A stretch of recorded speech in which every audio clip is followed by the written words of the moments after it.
think I might have found a way to break Talor's curse. Go on. Well, after listening to the village elders and scouring every likely-looking tome in the library, I learned that not all Tombries are the same little green menaces we know and loathe. Apparently, a chosen few live to incredible ages and grow to many times the size of their counterparts.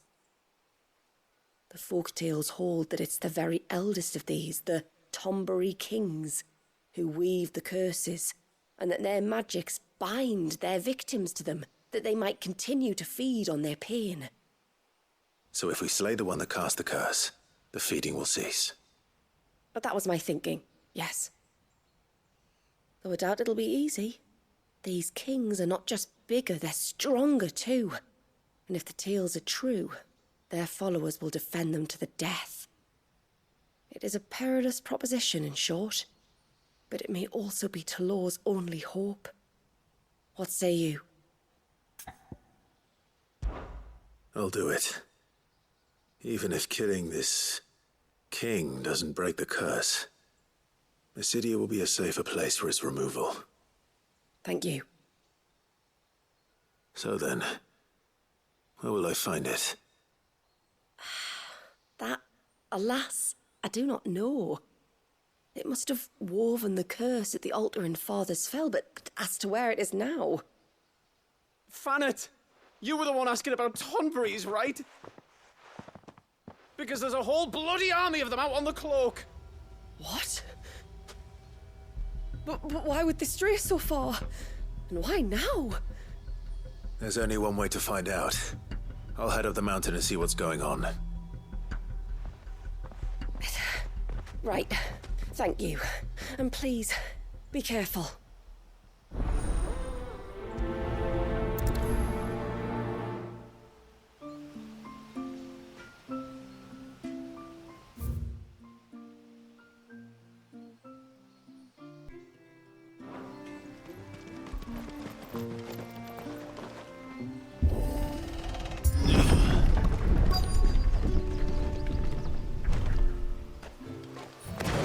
Found her. They're almost at the gate, but they won't be coming any closer.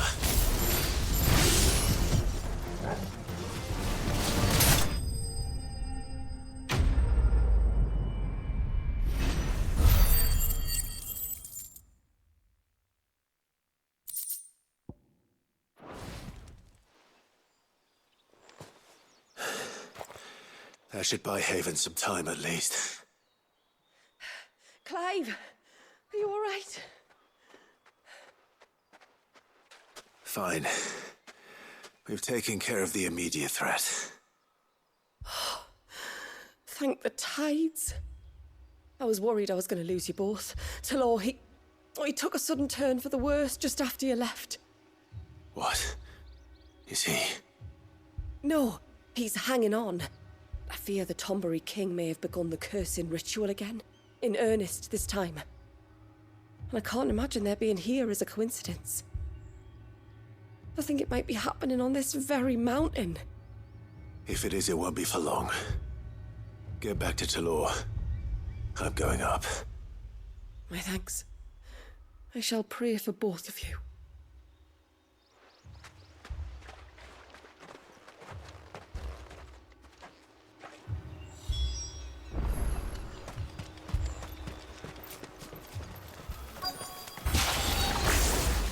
More of them.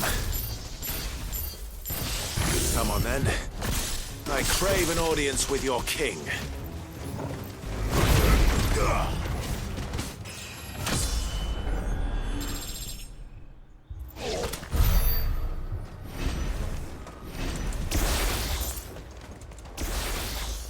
Still no sign of the king. Could Fanet have been wrong?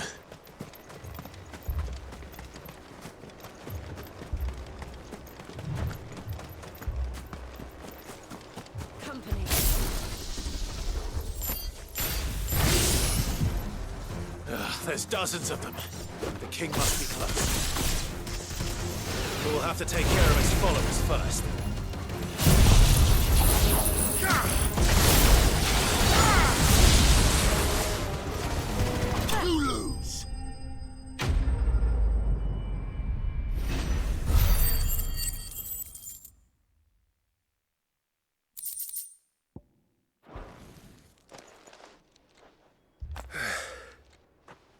Looks like that's the last of them. Out here, anyway. But beastmen do like dark places.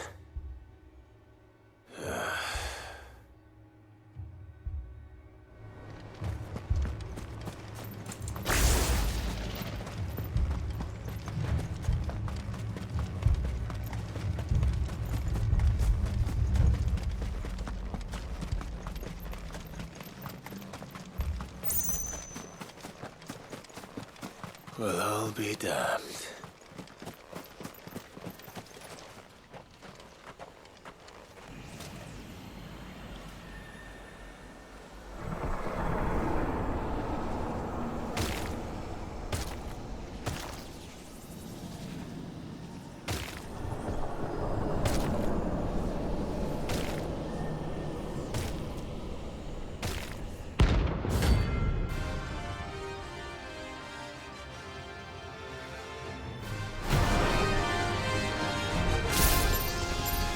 It even has a crown.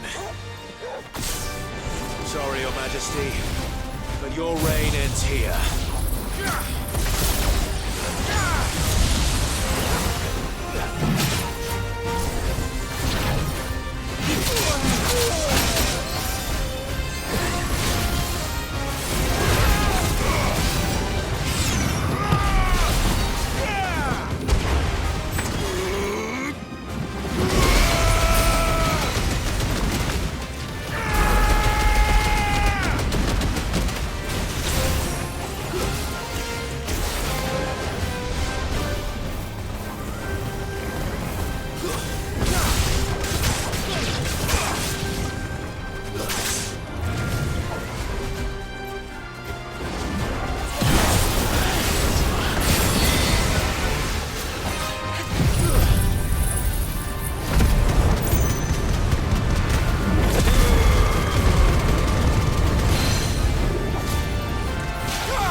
It's done. Which means the curse should be broken. Let's see how Talor's doing.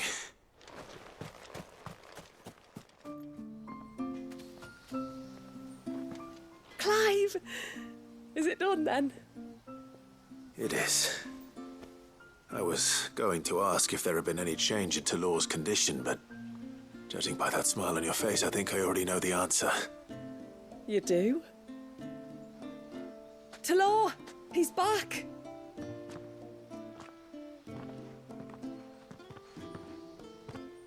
Thank you, my lord. I can never repay you for everything you've done for me. I owe you my life. I'm just glad the curse is lifted. There is one thing I'd like to know, though. If you don't mind my asking. What made you seek the Tombury's help in the first place? Oh, that, well, you deserve to know. It was years ago now, back in my trading days. The Sons of Greek arrested me in Oriflamme, chained me up in a lightless cell with a great sword hung over my head, ready to fall if I didn't confess. Though they never said to what. I didn't, of course. So eventually they just let me go.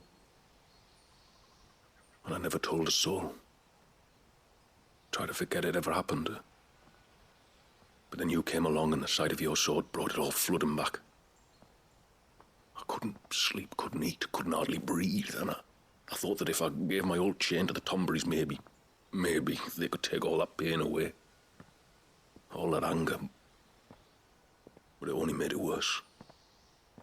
Oriflamme has fallen. And the men who tortured you likely fell with it. If only I'd known, I might have spared everyone a lot of trouble. I'd convinced myself that you were like them, that all outsiders were the same, but you're not. Far from it. Thank you, son. Thank you.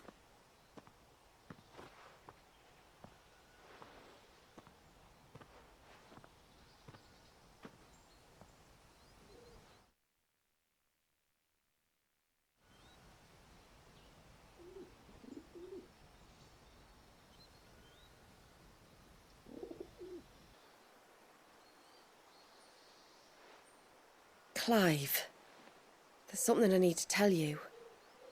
After we parted ways on the path to the cloak, I went straight back to Talor and explained to him what you were doing on his behalf. And just like that, his pain began to fade. What do you mean? Just like that? The Tombury King would have still been alive. I had to contend with dozens of his minions before I found him. Then perhaps one of them warned him of your coming and he broke off his ritual. Or perhaps knowing that an outsider was fighting for him was what lifted the weight from Talor's heart. I know from experience that many illnesses are not wholly physical, but of the spirit, at least in part.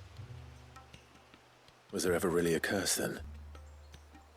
Or was Talor simply suffering from the pain of his memories? And the guilt of what he'd done? For all the difference it makes. I suppose we'll never know. Maybe not. But this much I do know. It was your strength and your selflessness that healed his heart in the end. I'll be sure to tell my healer friend when I get home.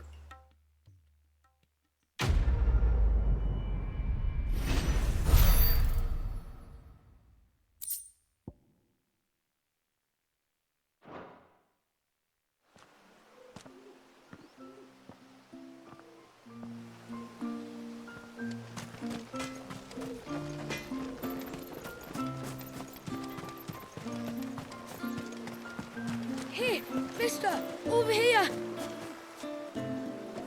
Please, mister, you've got to help us. The village is in danger, and if someone doesn't do something... you should have seen it. Stop. Take a deep breath and tell me everything. Starting with your name. Sorry, my name's Eirik. When you went up to the Erevalis with Miss Shula, I followed you. You could have been killed. Lady Shula told us you lot were great warriors, so I thought I'd be alright if I stayed close like. But then I lost track of you in the woods, and that's when I saw it. Saw what? A great, big, dripping, drooling monster. Spitting out great spouts of water it was, that were tearing up the ground and cutting down trees. Spouts of water? I don't recall seeing anything like that in the forest. Well, I did, and I don't ever want to see it again. You'll get rid of it, won't you? All right. If this creature is as terrible as you claim, it could well pose a threat to the village. I'll see what I can do. Thanks, mister.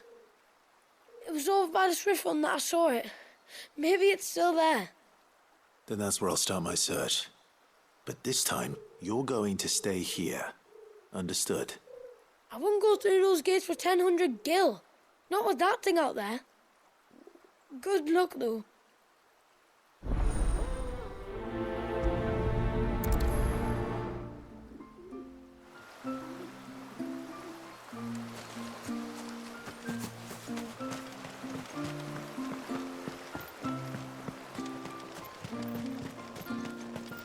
Where was the king?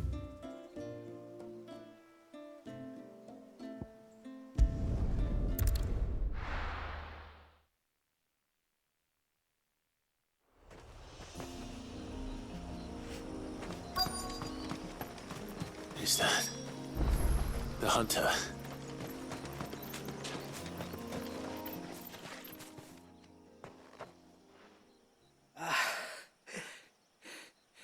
It's you. Nasef's savior. Are you all right? What happened? I was tracking an ibex when a great spout of water struck me square in the back. Sent me flying all the way across the clearing. Did you see what made it? No. All I heard was a noise. An ear-splitting din.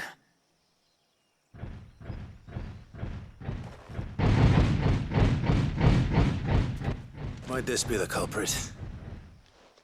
Leave him to us.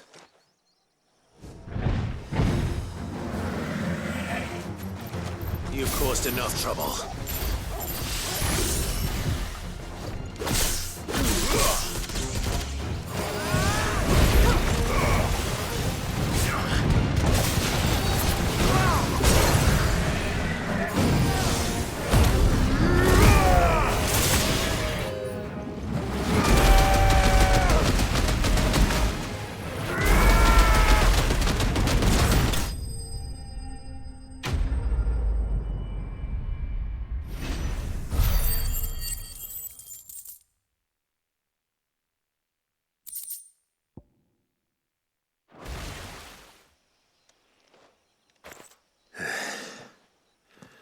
Well, that wasn't too bad. Hardly a threat to the village, but you can't blame the boy for being scared.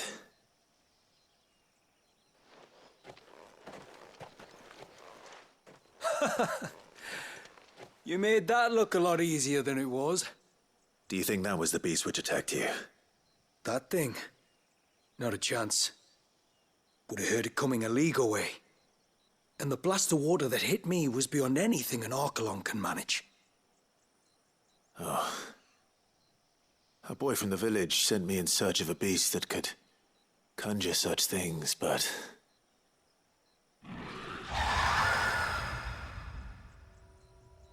That's it.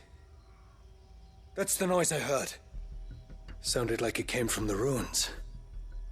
I'll go. You head back to Haven and see a healer.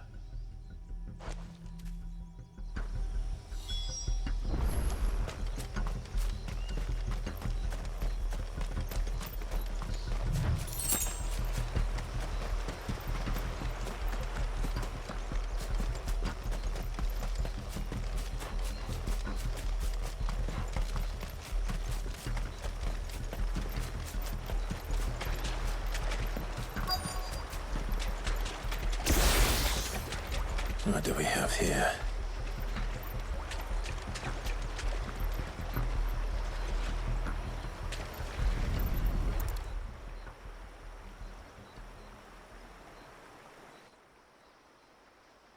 Found her. Something's been busy. Whatever this creature is, it's out for blood.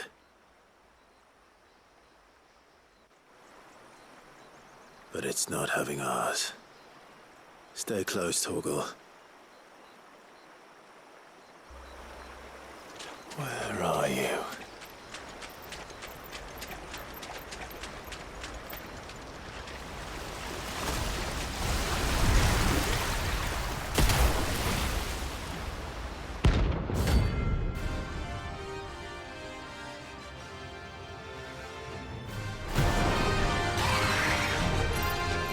Fragment of Waleas' rage. I should have known. Time to put you to bed too.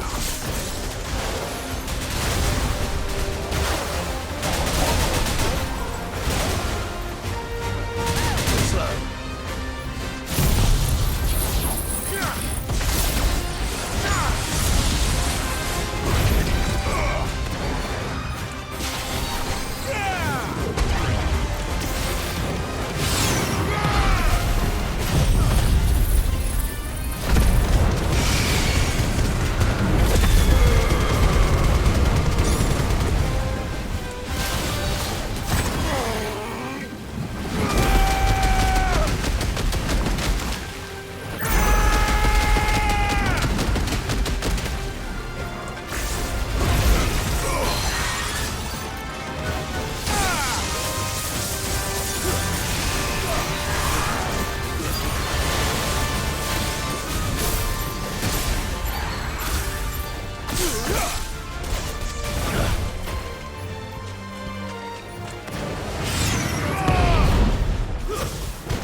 Fingers crossed that's the last of them. Either way, I should let Eirik know the danger is past. For now, at least.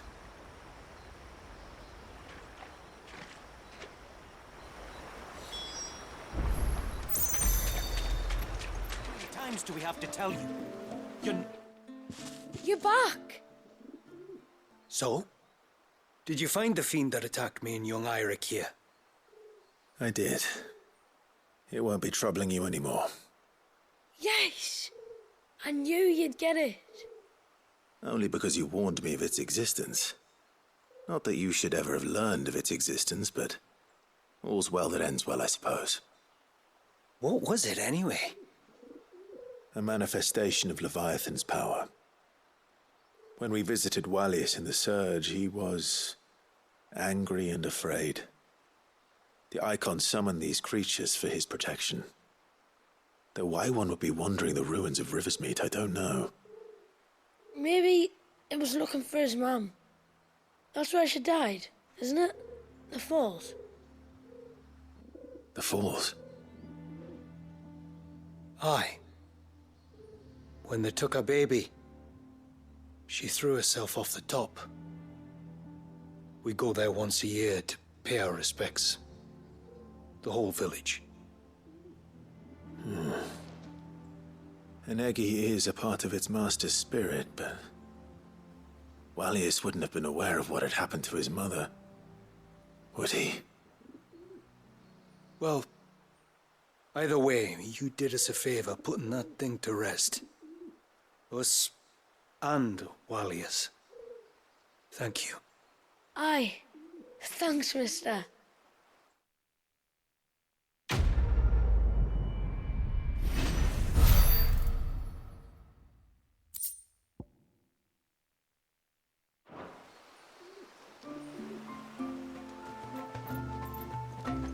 My lord, might I have a moment of your time? I would beg of you a service. Certainly. What is it? It's a long story. But before we get to that, would I be right in thinking Lady Shula told you about the witch from the north? Yes. She said that your ancestors found her here, and that it was she who taught them the spell to stop time. She was like Wallius, you know. A dominant. The Warden of Ice. My great-grandmother suspected as much. She cared for the poor woman when the end was near. And it was she whose duty became to attend her grave. A duty that was passed down to me. I see. And the service you would beg of me? Well, until recently, the path to the grave had long been blocked by a fallen tree. But when our woodsmen finally found time to move it, we quickly realized it might have been better had they not. On trying to clear the rest of the path, you see, we discovered that a flock of bloodthirsty beasts had claimed the cliffs beyond. None of us was a match for them. But you, my lord, have proven your strength many times over. Would you drive them away for us? Of course. I'll see the path is made safe. Thank you, my lord. The grave is in a place called Witch Drop. To reach it, one must turn left at the Winged Wains, then follow the path around to the right, deep into the forest. Why so far from Haven? It was where she lived. When our ancestors first came to Mysidia, they found her there, in an old abandoned village, and it was her heartfelt wish to return there in death. So when she passed away, my great-grandmother had a stone erected for her on the cliffs overlooking the place she once called home. How thoughtful. Well then, no time like the present. Left at the ships, then round to the right, you said. Just so. Thank you once again, my lord. I will join you at the grave anon.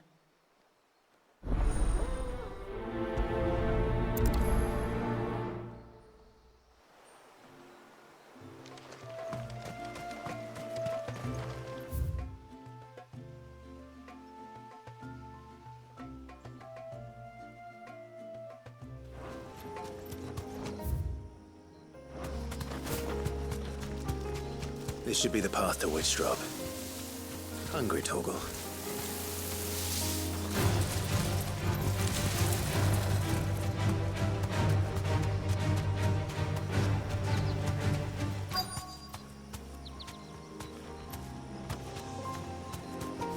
Straight home now.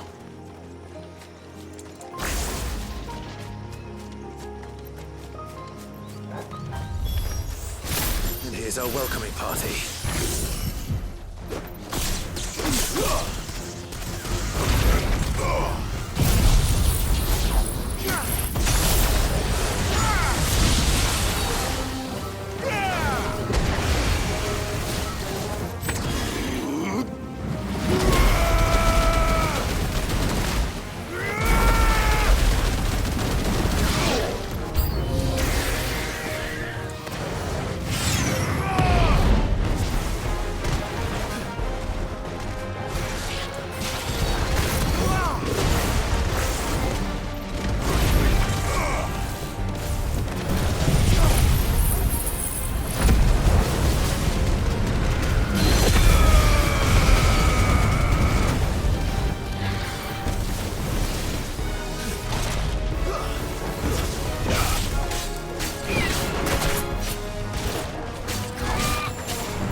Looks like that's the last of them.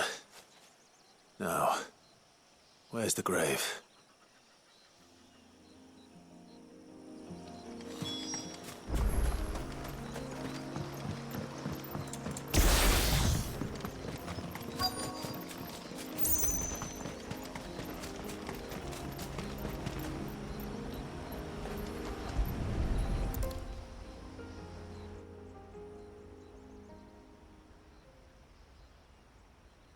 This must be it.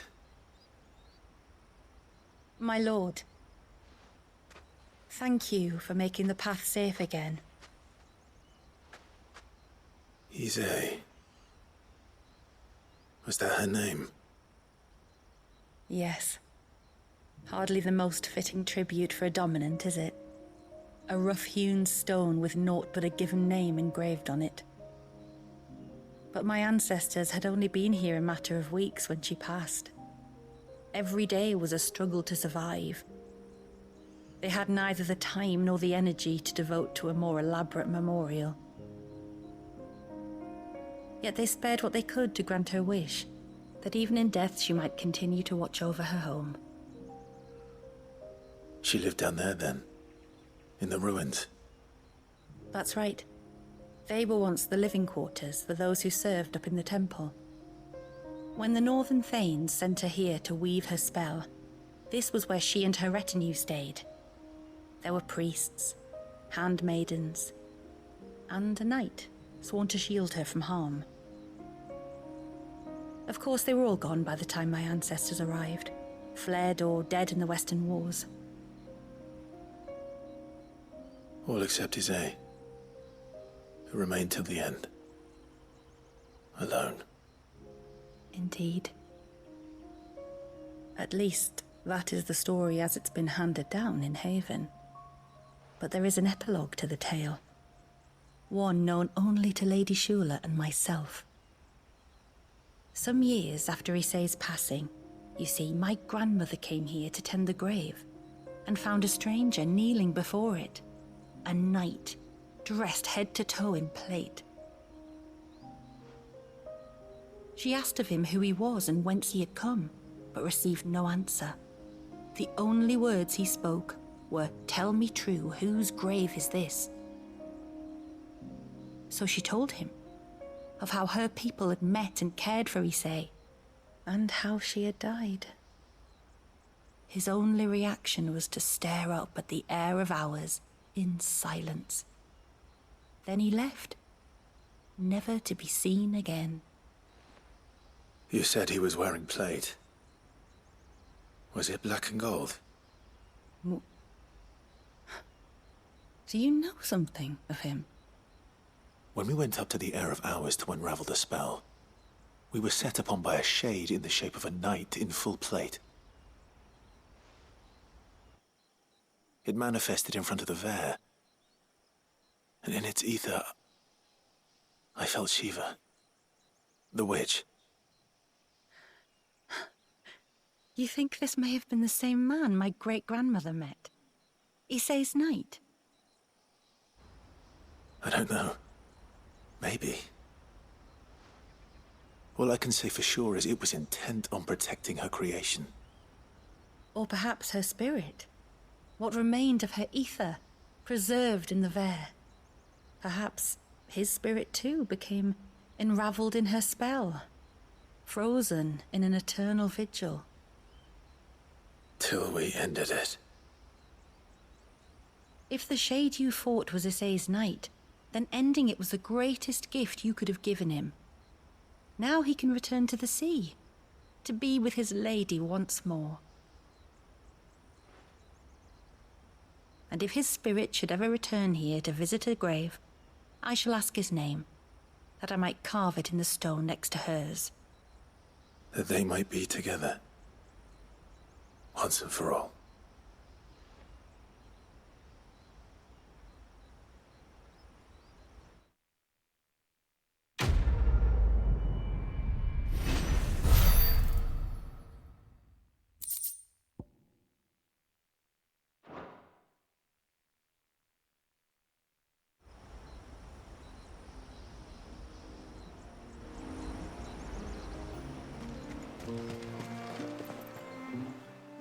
You wouldn't happen to have some time on your hands, would you, Clive? Only I was wondering if you might help me with something else. Don't tell me. Another unruly dominant. Not quite, but a dangerous foe nonetheless. It promises to be quite a hunt. Care to join me? All right. Tell me about our quarry. A fiendish, cold-blooded beast known as a Givra. Normally, we leave such animals well alone, and for good reason. But I have an even better reason to want its tongue. Its tongue? If you'll permit me, tributary, I can explain. Certainly, Yamila. It's been over a week since me sister gave birth to her first child, yet she still isn't back on her feet. We've tried everything to restore her spirits. Physics and nostrums, the laying on of hands and of leeches, but all to no avail. The healers tell me there's only one hope left. A broth as potent as its ingredients are perilous to procure. It isn't only Yamila's sister who stands to benefit from this, by the way. There's her baby to think of. And Walias, too.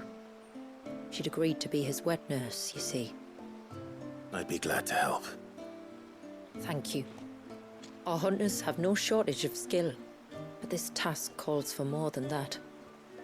And it won't be achieved through weight of numbers either. The Givra is as wary a foe as it is a deadly one.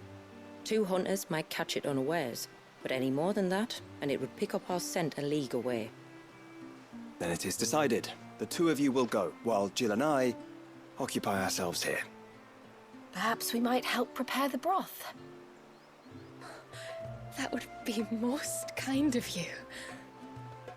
Come then, Clive. The river of time flows fast, and so must we.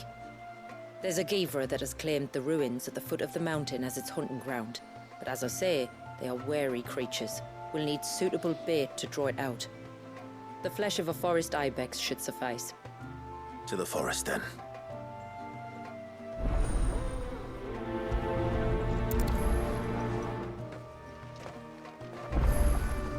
There's nothing a Givra loves more than a fat haunch of ibex.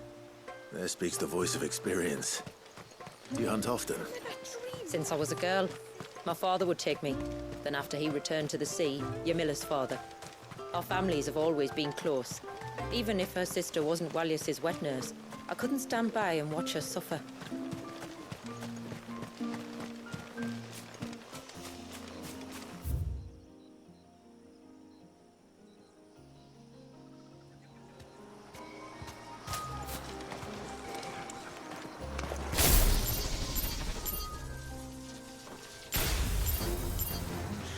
These will do nicely.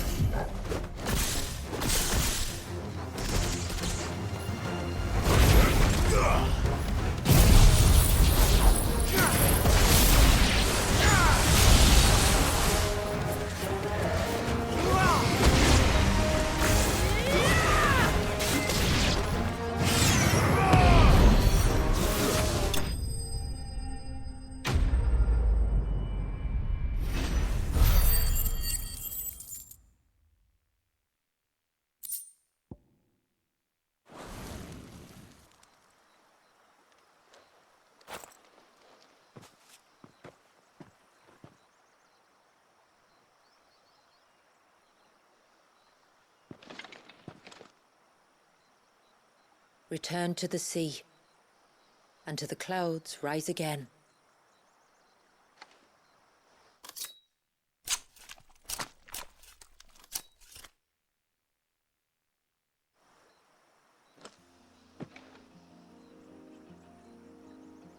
We have our bait then. What next?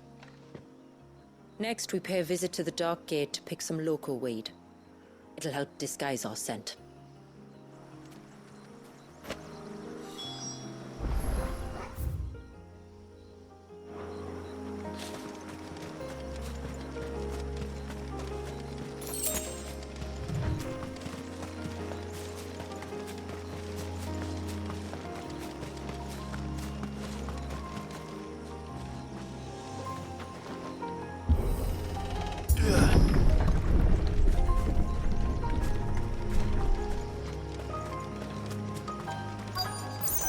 There should be a sprig or 2 of local weed growing somewhere around here.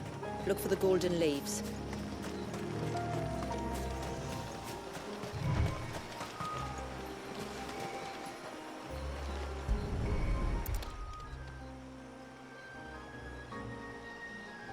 Is this it? Aye, that's the stuff. Crush the leaves between your fingertips and rub them on your clothes. If you insist.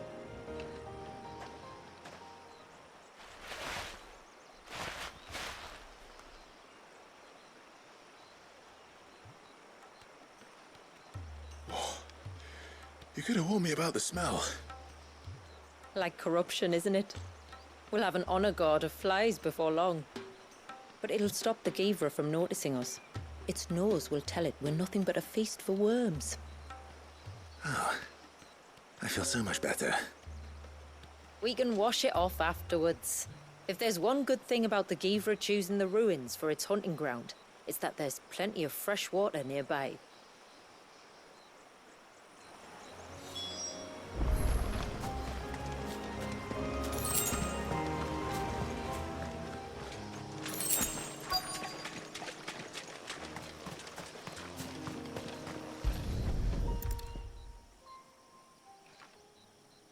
A fresh kill.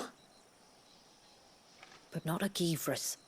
The wounds are too clean, too small.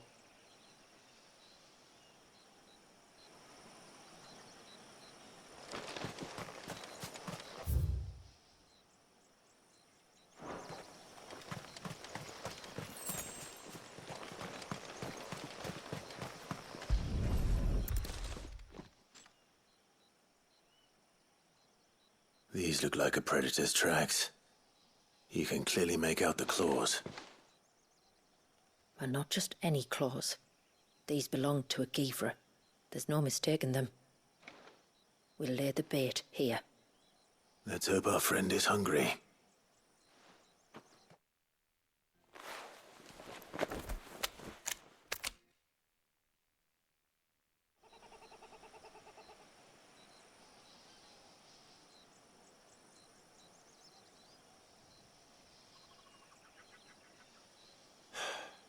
Still no sign. Patience, Clive. Hunting's not something you can rush.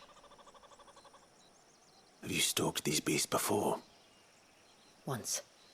Givras are fast, so the job called for a bearer. But even with my knack, it was a close-run thing. Not many leaders would take such risks for their people. Says the man who battled an icon to save a boy he barely knew. It is the way of the moats of water to use what gifts we've been given for the good of all. And I gather it's your way too.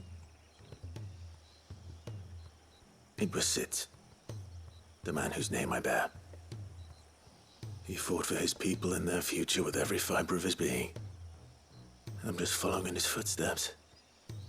In many ways, you remind me of him. Me? You're confusing daring with desperation. Quiet. Something's coming.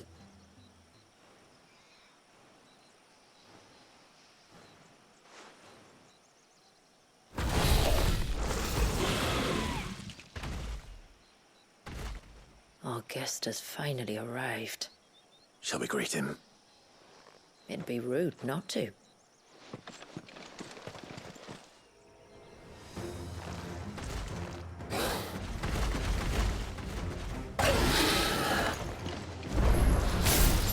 Don't let it escape.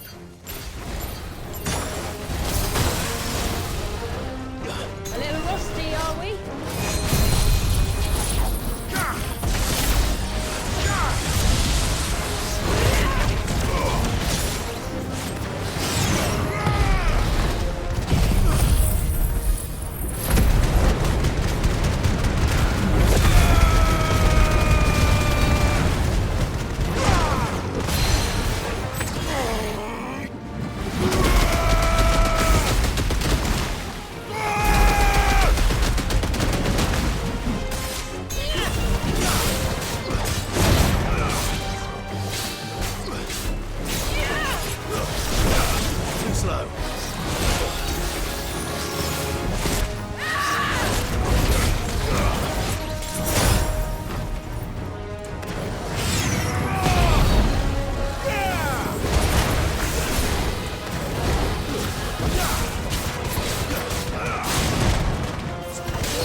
You weren't exaggerating when you said they were dangerous.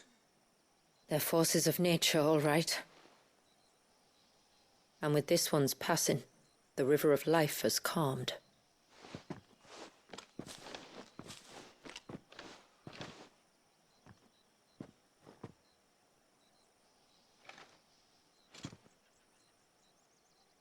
O roaring torrent, son of storms, may your spirit run free in the open ocean.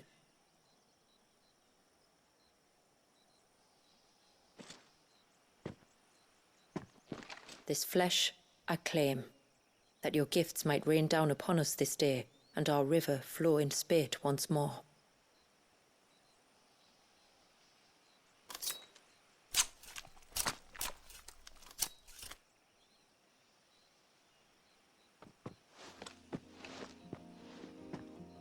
Well then, let's return to the village. We must get this tongue to your miller before it spoils.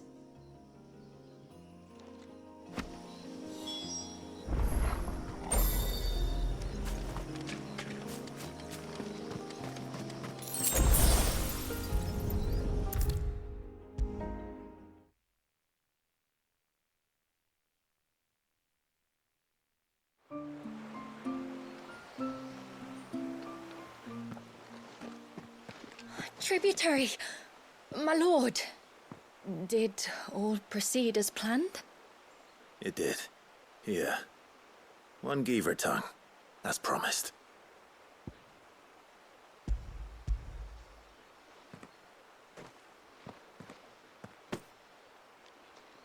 Oh, thank you.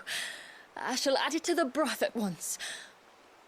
By your leave, tributary. If there is anything else that we can do to help, you need only ask. No, no.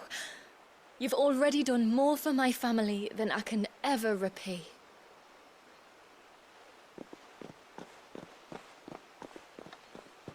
Just as you have, Clive, for my family. I only regret that I have nothing to offer you in return but my gratitude. It's more than enough. Besides, I'm no less grateful to you. For what? For welcoming my friends and I into your midst. For showing us how your people live. For reminding me that the world we strive to create, where bearers can live alongside their fellow men in peace and comfort, is no mere fantasy. I'd hardly call it comfort. Every day is a struggle. Though we do at least struggle together, it's true. As must we all. I only ask that you remember the cost of using your gifts as a bearer. I know that you feel it's your duty to do whatever you can to help your people. But you have a child to think about now. And Wallis has lost enough. I shall bear that in mind. That's all I ask. Oh, and if there is anything else that we can do to help, well, you know. Thank you. Truly.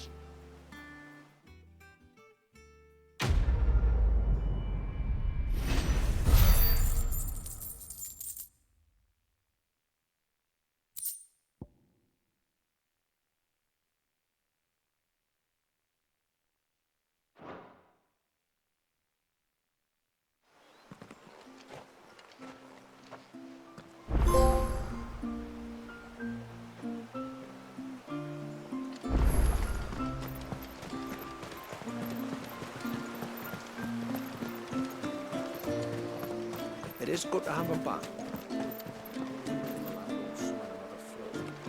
We don't.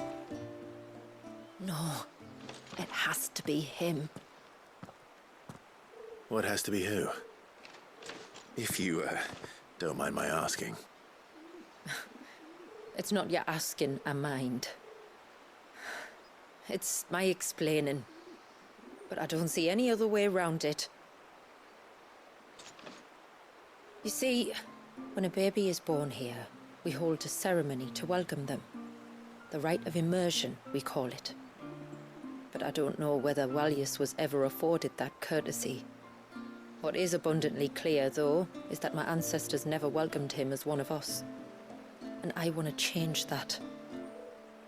The problem is, the ceremony requires 3 ministrators, the baby's parents and a witness. As tributary, the role of witness would normally fall to me, but being Walius's closest living relative, I must play the role of mother. So you want me to serve as witness in your stead? That's right. A witness must be a trusty guardian, ready to steer the child through the stormy waters of life and on to tranquility. Which is why I thought of you. It would be my honor. Thank you, Clive. So, if you will serve as mother and I as witness, who will take on the father's role? I have a younger brother. He should be making ready for the rite as we speak, though whether he is or not. Let me introduce you. Please do. If he's anything like his sister, I'm sure we'll get on famously.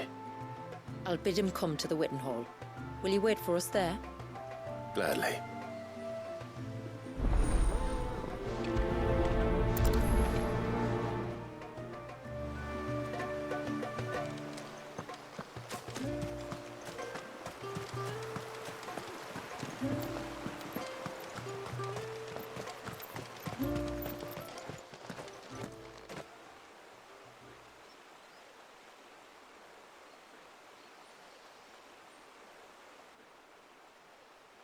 Clive, my brother. If it isn't my old mate Sid! You?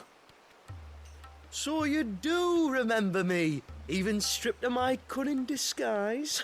I'm touched. You two know each other? My friends and I crossed paths with your brother on our hunt for the dusk crystals, during which we saved his life. 3 times, was it? 3, 4, who's counting? All I know is when Shula mentioned she'd called in Sid the Outlaw to help young Walyas, I could be sure that the little rascal was in safe hands. I mean, having seen you in action back at the tower, I know exactly what you're capable of. So the mercenary you met in the Sage Spire, that was Clive. And he saved your life? That's a rather different story from the one you told me. And a far likelier one at that. It would appear my family owe you twice over. Whether they admit it or not. Honestly, Fammy, would it kill you to tell the truth once in a while? What? I said sorry, didn't I? How about we save the, recriminations until after the ceremony, eh? Speaking of which, what does this ceremony involve exactly? It's simple, really. We each say a short prayer and anoint the child's head with holy water. Nothing too onerous, then? Not about the rite itself, no. But it does call for some preparation. One of the witness's responsibilities is to collect the holy water, you see. 3 phials for the 3 ministrators, each taken from a particular place. Don't worry, though. It's not as if you have to go alone. I can show you the way. I'd appreciate that.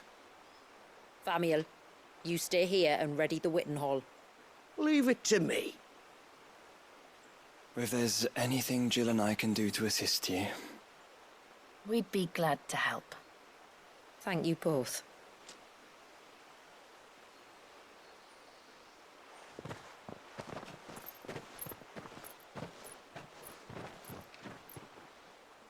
All right then, let's get started, shall we? There are 3 types of holy water that we must collect. The water of the mountain, of the river, and of the sea. We take the water of the mountain from the spring atop Maiden's March. The water of the river from the course that flows through the ruins of Riversmeet. And the water of the sea from the shallows of Tailwind Bay. Here are the phials we'll be using in the ceremony.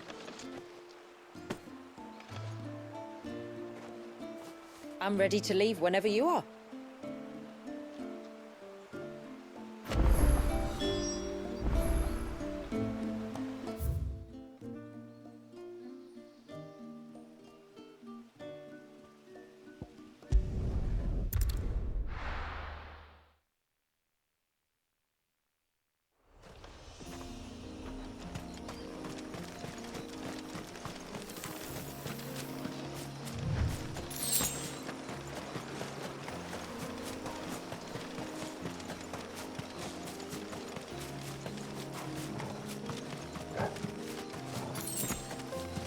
We can collect the water of the river from here.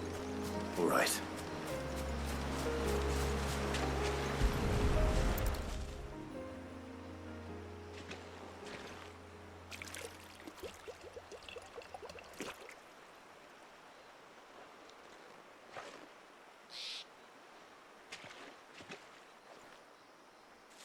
The water of the river represents life. It is constantly moving, constantly changing.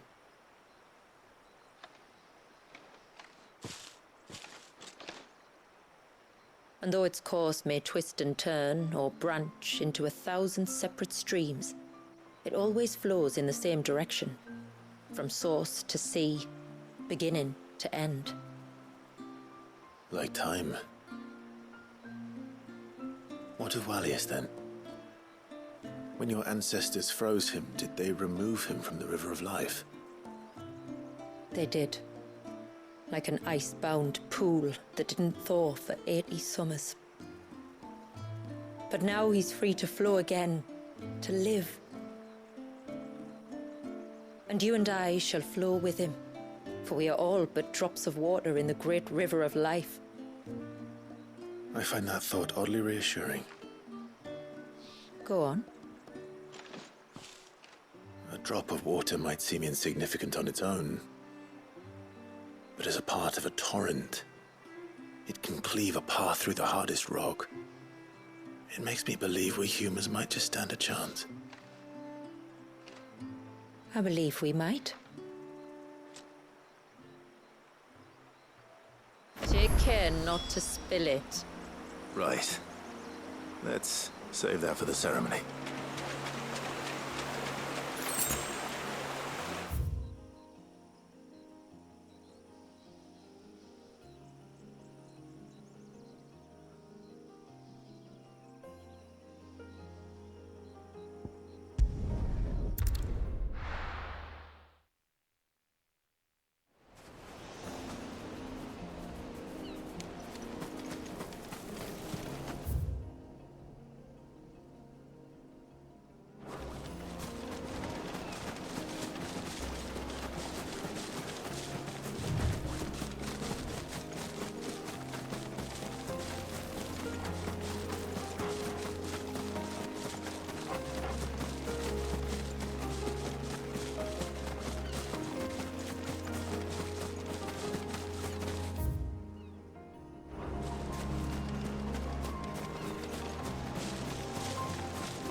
This path leads down to the coast.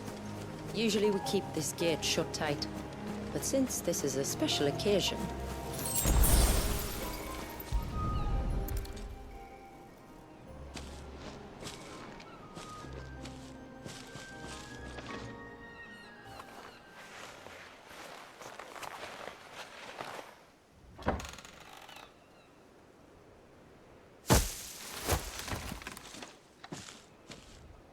Thank the tides the weather held. This place can be treacherous when the waves are high. If it weren't for the holy water, no one would ever come down here. I'll be sure to watch my step.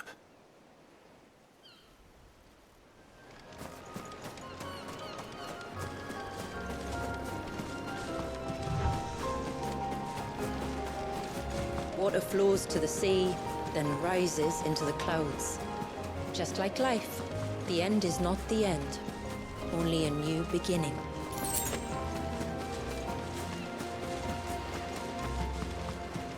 My ancestors chose this place because it was where the first boat landed. And it's a good thing they didn't land closer to the surge. Quite.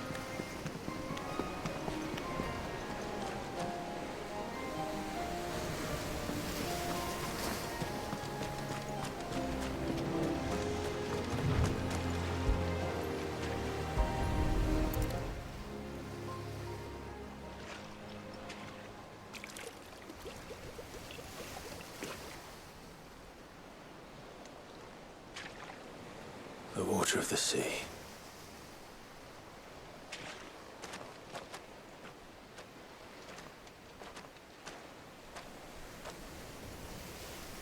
I still can't help but be awed by it.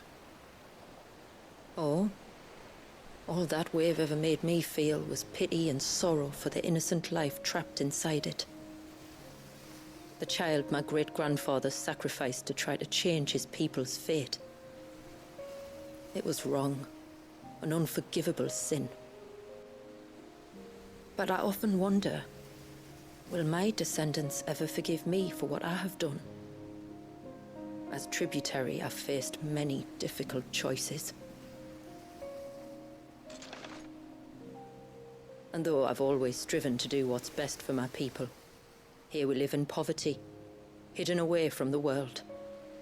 So have my choices denied them a better life, just as my ancestors denied Walyas his? No.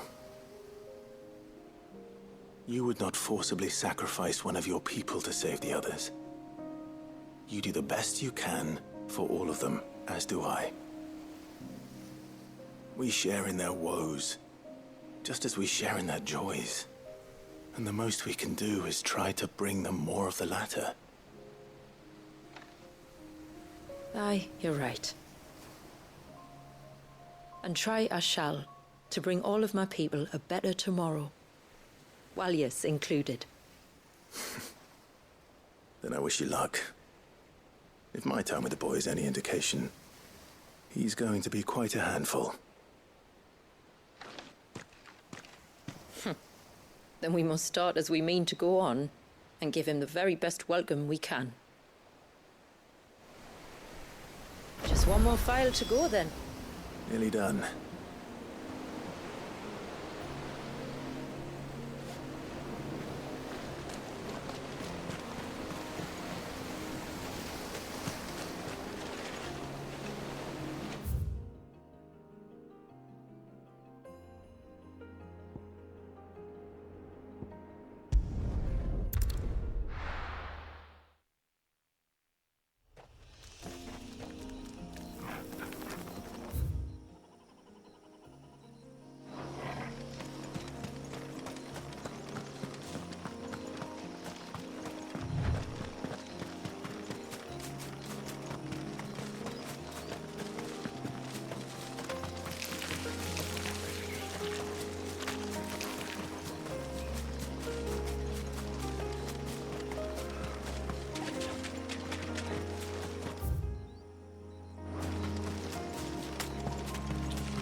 Stay back!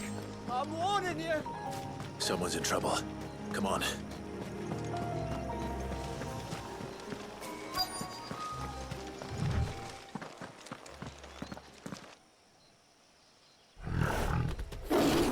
Help! Help? What help? Nobody's coming to... Help? We're here to help. Keep its attention on us. Nothing more than that.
Is anyone hurt?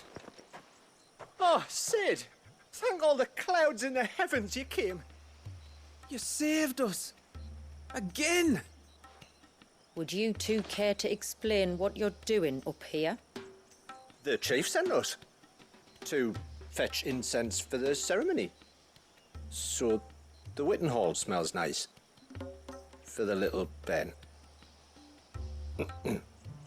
You mean to tell me you braved this den of deadly beasts for some tree sap? You don't have to do everything he says, you know. Or if you must, at least have the good sense to ask one of our hunters to accompany you. We're sorry. It's fine. Just go back to the village before you get yourselves into any more trouble. Right you are. Oh, and thanks and that.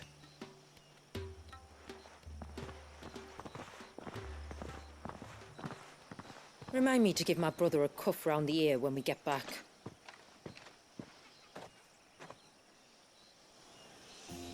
Right then. Let's collect this water, shall we?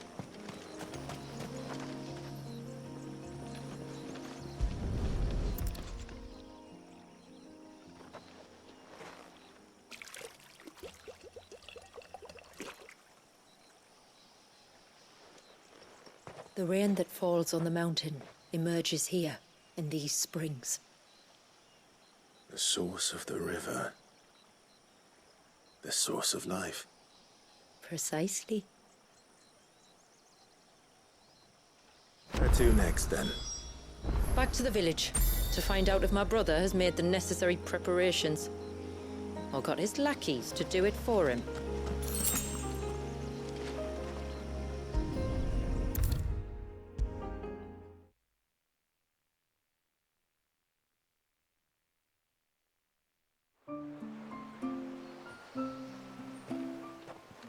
We have the holy water. Is everything else in place? All ready to go. Told you could count on me. Then let us begin. Famiel, have your men summon everyone to the Witten Hall. Right you are. Shula, wait. I don't know the words. Don't worry. There aren't many of them. We'll have time enough to practice before people arrive.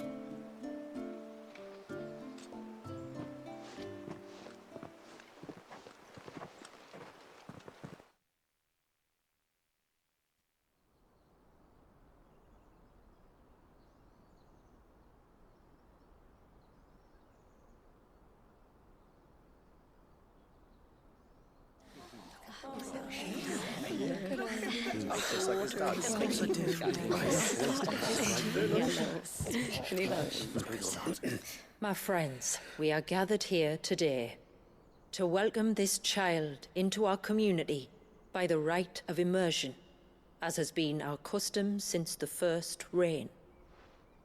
As tributary, I would normally perform the rite with the child's parents, but Walius's mother and father returned to the sea long ago.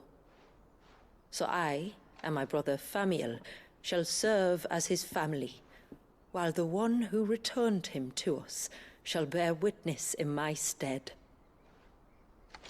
Clive, if you would step forward.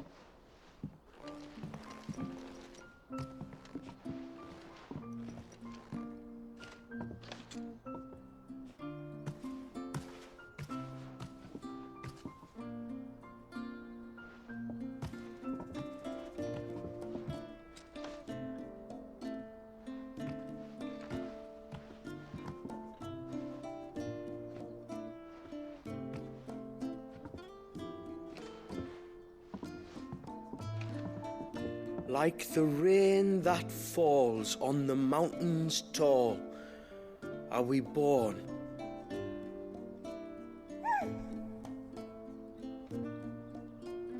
Like the river that flows through the valleys below, do we live.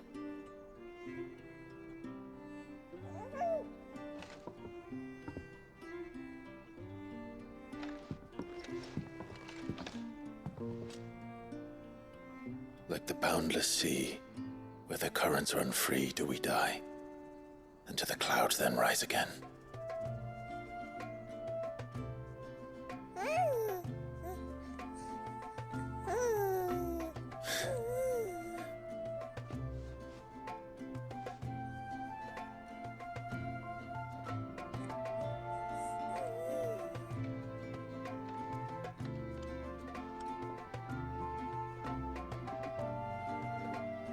The circle of water is the circle of life. And today, from the heavens falls rain anew. This child, Walias, now joins our stream, and he shall flow with us from the mountains to the sea.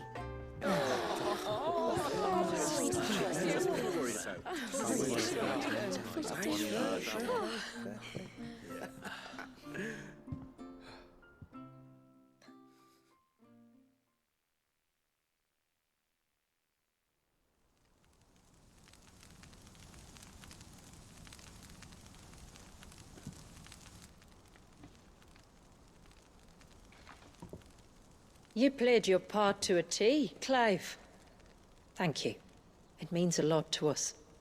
I was honored to be asked. And terrified I'd miss. Now that you're part of the family, young Walyas, my lad.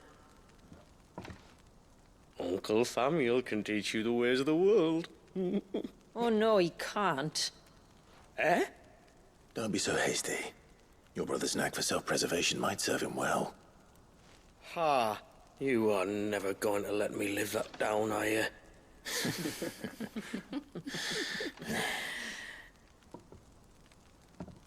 I'm gonna raise Walias as if he were my own.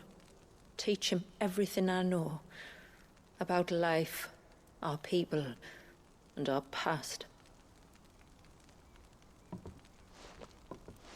But with all the mother crystals gone, he will grow up in a world without comforts. One where we only have ourselves and each other to rely on. I'd say your people are better prepared than most to survive in such a world, Shula. To thrive, indeed, under your guidance. Only if nature continues to smile on us. If we were to lose her gifts, we'd be left with nothing at all. Yes. But it needn't come to that. Not if we can stop the spread of the blight. So long as we can save a single patch of soil, we can plant the seeds for a new world. One where we can all be free. Perhaps then we might finally be able to step out from behind our curtain, eh? Till that day comes, I wish you good tide. Thank you. We should be on our way. Well, you be careful out there. Aye, you steer clear of trouble now. Likewise.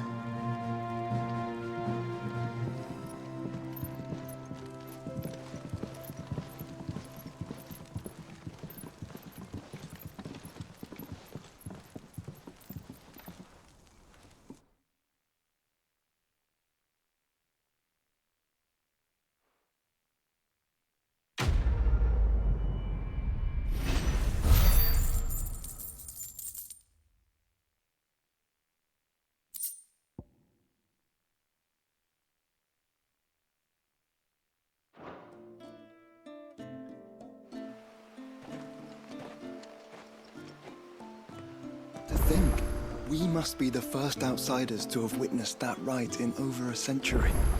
Walias has been waiting for it for nearly as long. He seemed pleased to be finally rejoining the family. Now all we have to do is save that family. To change our river's course.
ethos. You plumbed the very abyss, yet still you hunger. We are impressed. Is that so?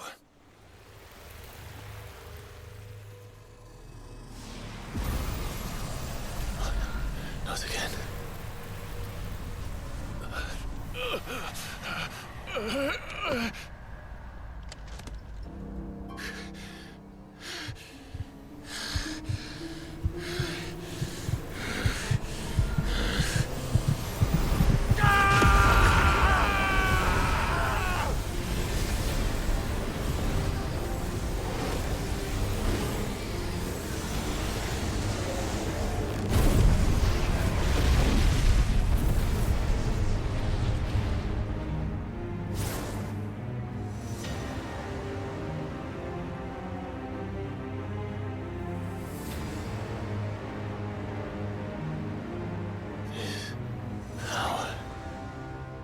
Is ours, and now it is yours.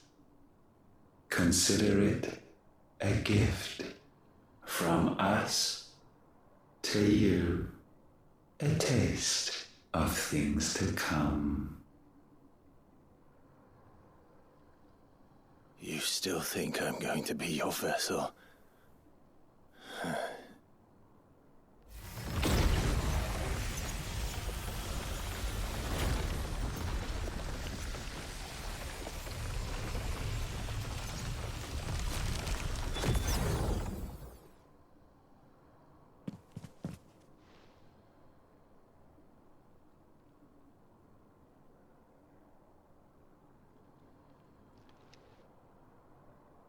I'll take your gift then, Ultima.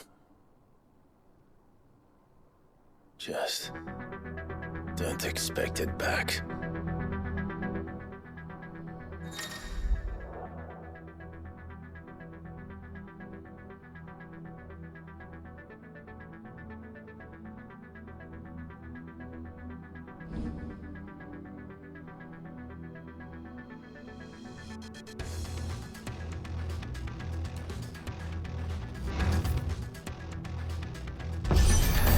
You hear me?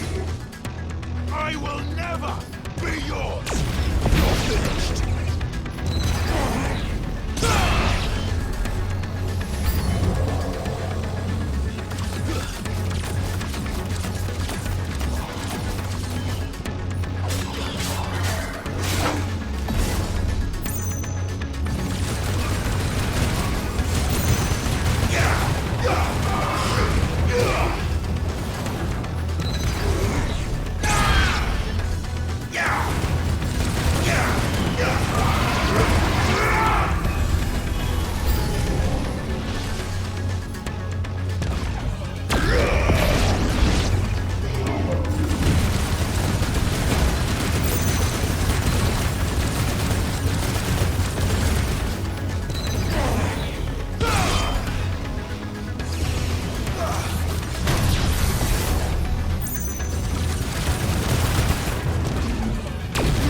who ever rail against our gifts remain all too eager to avail yourself of them. Perhaps you require more time to reflect.